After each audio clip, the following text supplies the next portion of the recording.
Research being done, more oriented towards quality, but we're going to talk about the entire picture today like we normally do.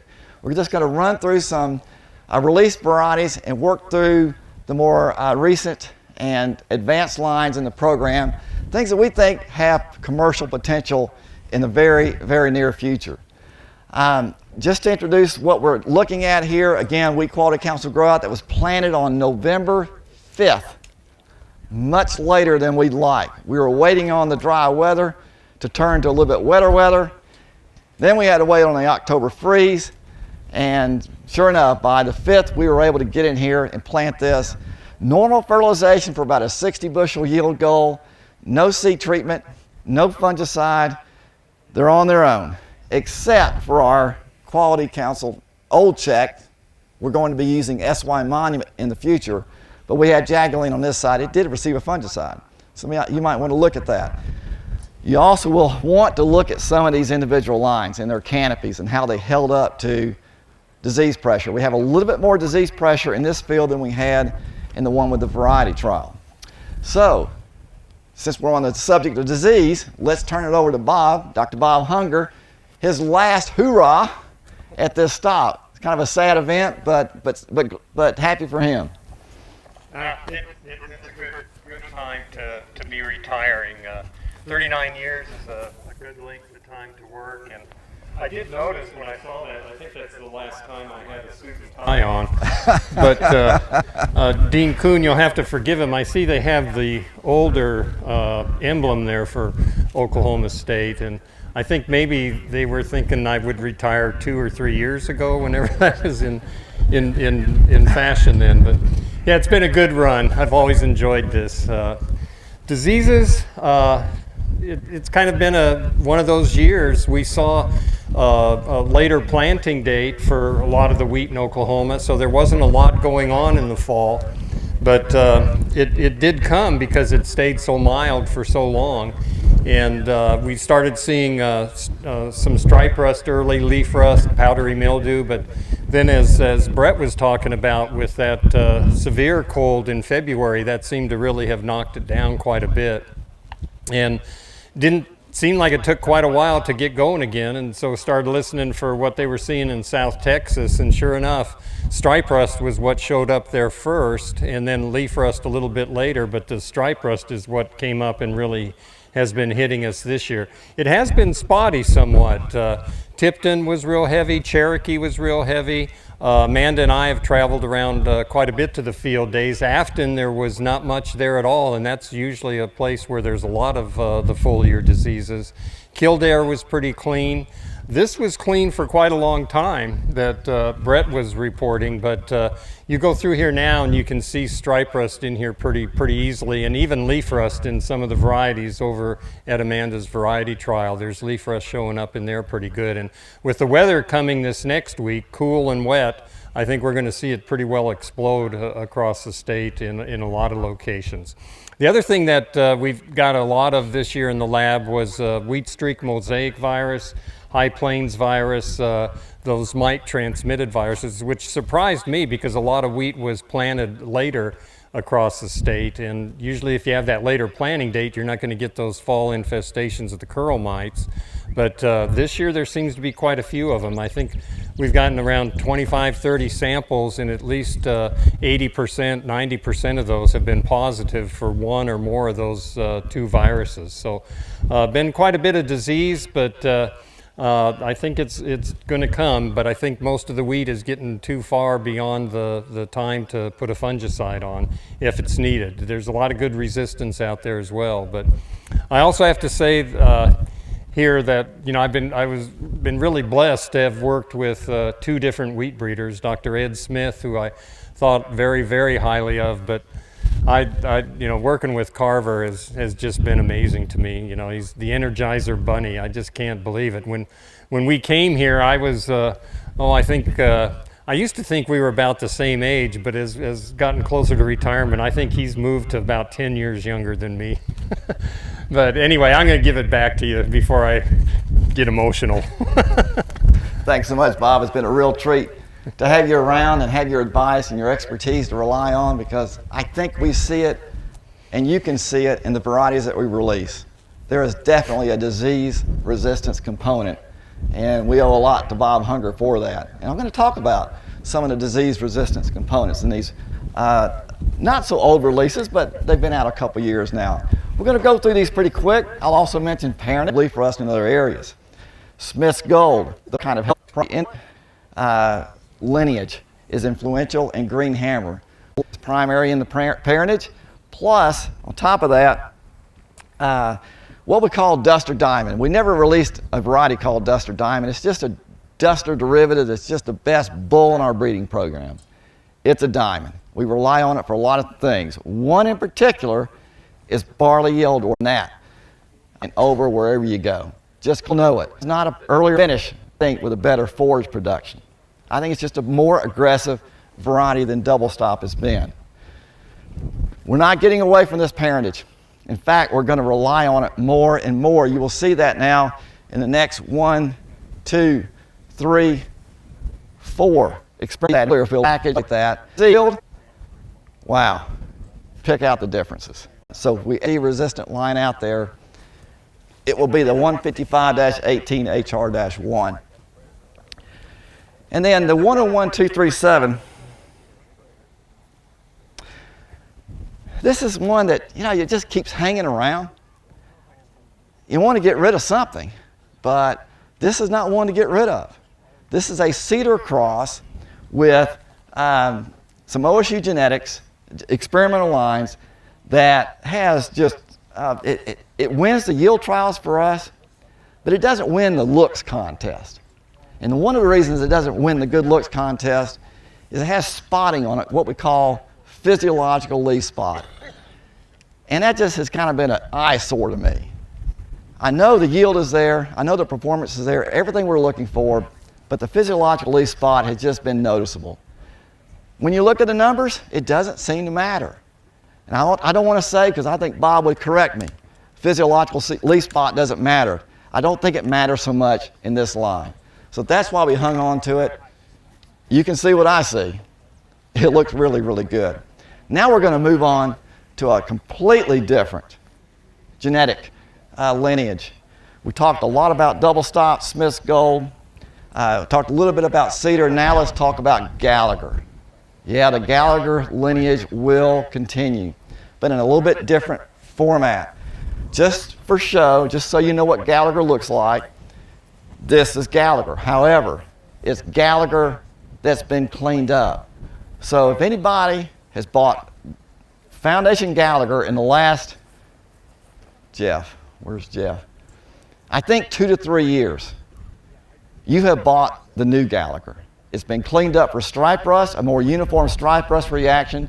It's just a more uniform Gallagher. At least as good yielding as Gallagher, if not better. We wouldn't put something out there of inferior ability, whether it's yield or quality. So you might be aware of that. If you're buying seed of Gallagher, you might want to ask somebody, when was the last time they bought Foundation seed? That'll tell you if you had this new version. So that's the Gallagher. What do we do to it? We brought in a trait that we know is already present in a variety called Snowmass from Colorado State University. It's a very desirable white wheat in the high plains, provides a level of gluten strength that just is not there in almost all other varieties. Baker's Am would come close, but I think in a bench pressing contest, I think this would win. It's that strong. We're talking Canadian spring wheat strength of strong. That we do not have. We've got it in a lot of different lines. We started with a Billings background. We started with some experimentals. We ended up with 2 Gallaghers. That's the -20 and the -29. And then another experimental. This 6-8 line has, the experimental line or the background is OK10-130, which brings in Jagger, Ponderosa, an old line that we used to call, the breeders called Mr. Beefy. That kind of tells you what yieldability it would have, produced by USDA many years ago. That lineage is here. If you want to know about yielding ability, this has been our better yielder. A more compact growth habit, as you can see, but it's about 10% higher than Gallagher. This one here, 8-29, would be about 5 to 8% higher than Gallagher. So we're getting that yield bump, but we're really getting a bump in dough strength. And while I'm on the subject of quality, I want to point out, I think this is the first time we've ever had representatives of grain craft here. And I just saw Reuben somewhere. Reuben, nice to see you here, all the way from Idaho, the largest U.S. milling company out there, grain craft, and they're looking at the material here. So good to see you, Reuben. We'll move on real quick. This line will allow you to see just what the freeze did. I don't think you can see it so much in the other lines, but we really saw the tillering suppression from the freeze event in February. Of course, not in October, not the one in April, the one in February where we didn't have any growth. You need temperatures above 32 degrees if the wheat's going to grow. Well, you know how long it stayed below 32? This kind of variety just could not deal with that. It never had the tillers to begin with, so it never made up for those lost tillers. However, in a non-minus 30, whatever it was, year, or minus or 20 degree days for a week long, in a year not like that, this would be a top yielder in our program. It also came from a double haploid produced courtesy of Pioneer. We provided the genetics, they provided a double haploid, and so we worked together, produced about 3,000 lines. We're down to 5, and this is one of them. We're going to continue to look at that set to see what might be of value. This would be licensed through Oklahoma Genetics. Pioneer would be interested in using that line to make a hybrid. We're interested in it as a line per se. So we have OK 19-105-126, another first. We've never had tolerance to bird cherry-oat aphid, at least where we tried for it. We may have it, we don't know it, but where we actually went and looked for it, screened for it, and tested for it, confirmed that we have tolerance, that's in this line, courtesy of Dr. Chris Giles at OSU, our entomologist on the weed improvement team. Really glad to see this kind of trait come forward in our program. What if we put that now with the barley yellow dwarf resistance that we have over in Uncharted and some of those Clearfield derivatives? Wow, that's a 1-2 punch against that aphid and the virus that it transmits, being BYD. OSU experimentals, there's nothing really to discuss there that might be recognizable. And then we have a soft wheat. Yes, every now and then we're going to come across a soft wheat that we think has value. It will be limited value, but there would be some mills that would take a soft wheat that performs like a hard wheat. That works pretty well in a cracker formulation. So that's what we're looking at, is using this soft wheat to substitute actually for a hard wheat in a cracker flour blend of hard and soft. You've got basically the hard and soft in one variety. A soft kernel, but a hard wheat functionality. Yeah, the stripe rust told us a little bit different story on this one that we didn't know. You can see it on that. This is the one experimental line that I think suffered the most in our program, at least at this stage, at this level in the pipeline, this advanced. We're going to see if a fungicide will take care of that. We had those tests out there. I think it will. It's not to the level where it's just going to consume the entire plant. Of course, we wouldn't want to put something out there like that. This is getting close to that level of stripe rust susceptibility. We were looking at this as a forage wheat, but still harvestable for grain. You know, you can take it to the elevator. Anything we produce, count on taking it to the elevator. It's going to be a harvested winter functionality, but it has excellent forage production. This year, stripe rust got to it that we have not seen before. So we got to back away, I think. We probably won't go forward with it. And then the last three, just real briefly, these are what I call the bin busters. They're going to be high yielding varieties. A little bit less quality, but still acceptable bread baking quality compared to Baker's Ann and some of those top rate quality varieties. 17324 may be the best one that we're looking at so far. I just want more years, more looks. I will say this, about this 19P808. Anytime now you see a P in the number, it will come after the first two numbers. Those first two numbers indicate how many or what year we started the true statewide yield testing and quality testing for that matter. So we started in 2019. The P indicates we did all the selection work, all the breeding work, except the crossing in the greenhouse. We did all that breeding work in the panhandle. We're looking for something adapted out there, and we're targeting that region by going out there with our breeding program. We're just taking a slice of our program and putting it in the panhandle. Every now and then, you're going to have something that will work downstate. Colorado State has proven that. They have varieties that work in downstate Oklahoma. Not all of them. We will too out of this program.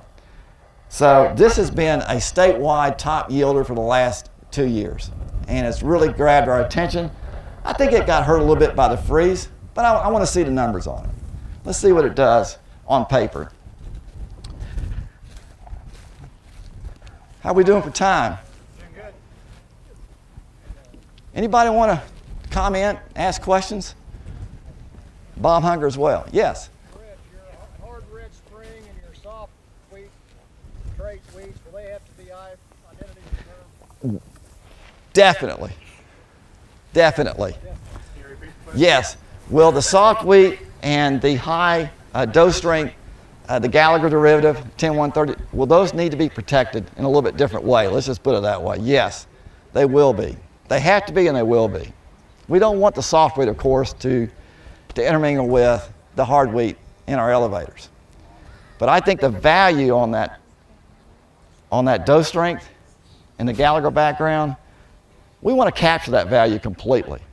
So let's not put it in with everything else. Let's not park the Rolls Royce on the same lot as some of the old used cars that might be out there for the last 20 years. Okay? The same on the hard spring, or is that? Yes, that's what I'm talking about. Spring, the hard spring and the soft. I knew the softwood, the hard is the same. Same way. Same class. That's right.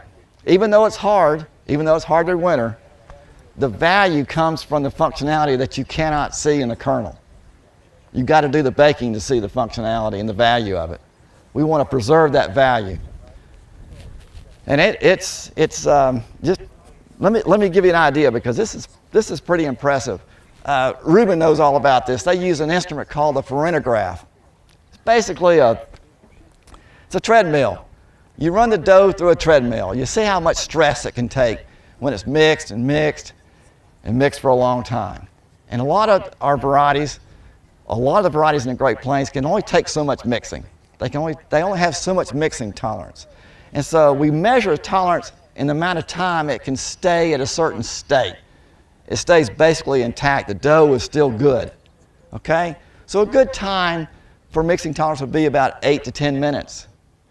The mixing time and the tolerance on these varieties that we're talking about with the hard red spring-like strength, those go for an hour. Okay, that's a completely different realm. So why would we want to put that in with a 5-minute mixing tolerance? We lose it all. The mills lose it all. The bakers lose it all. Of course, they want to mix how they want to mix, and we want them to be able to do that. But we have to preserve the genetics so they can do the mixing in the right amount of blending to get what they want for their specific customers. Wow, what an audience. This is fantastic. We've missed this. Even plant breeders miss this. We like to be alone.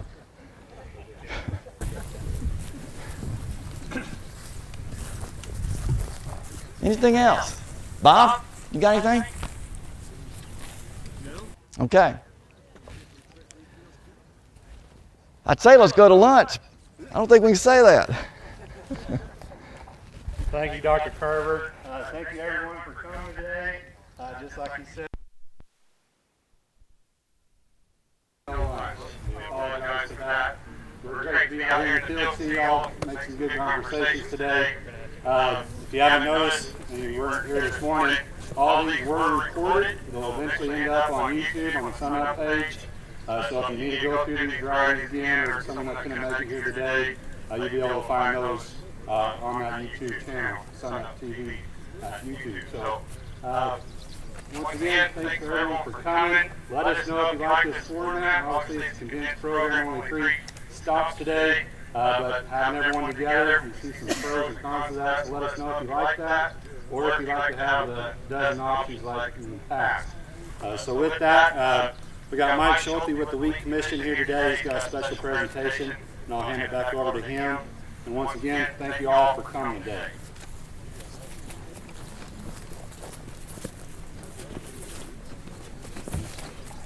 Thank you, Josh. So 39 years of dedicated service. Our state extension pathologist, the small grains.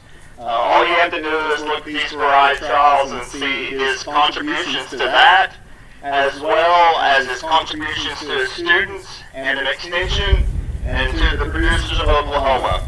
It has been a real joy to be able to work with him myself the last 12 years, and I know several other people feel the same way. And I do apologize about the sign, Bob. Plywood and getting things printed with the pandemic has been a little bit challenging, so I was just hoping it would hold together for today. But we do have an award we'd like to give you, and I think it looks much nicer than the sign.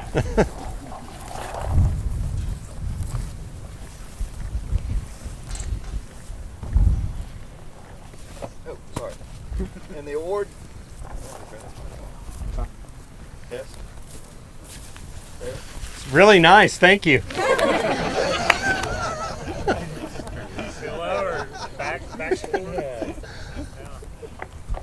Okay.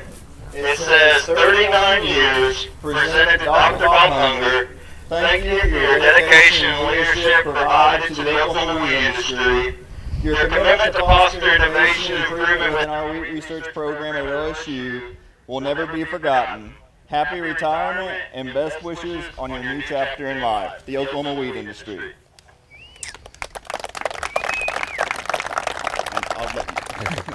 Shake your hand. I just don't have very many words. It seems like I was telling Amanda earlier that it seemed like just not very long ago I remember interviewing in the old Life Sciences East building when I came down here in 1982 to interview. And it's just the interactions with the growers, with the industry, with people like Dr. Carver and Edwards and now Amanda too, that has really been enjoyable. And I do have to point out about Amanda.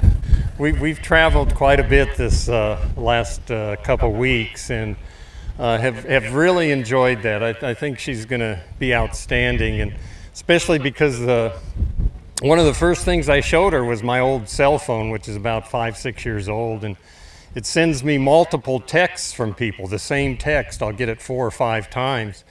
So I said, Amanda, I have to ask you, is this because you think I'm hard of hearing, that you're sending me texts 4 or 5 times? And just immediately she comes back with, no, I just think you might have difficulty with comprehending. So I came pretty quick to realize that I wasn't going to get away with anything with her. She's just going to throw it back at me, and that's the way it should be. So anyway, I thank you very, very much for this. Really enjoyed it. We're not leaving Oklahoma. We didn't think we would stay in Stillwater when we first came, but now I can't see going anywhere outside of Stillwater in Oklahoma. So we'll be around. I'll see you at field days in the future. Thank you, Dr. Thank you very much, Mike. That's very nice. You might put that back on. Yeah, I'll keep it. Yeah. Perfect. Yeah.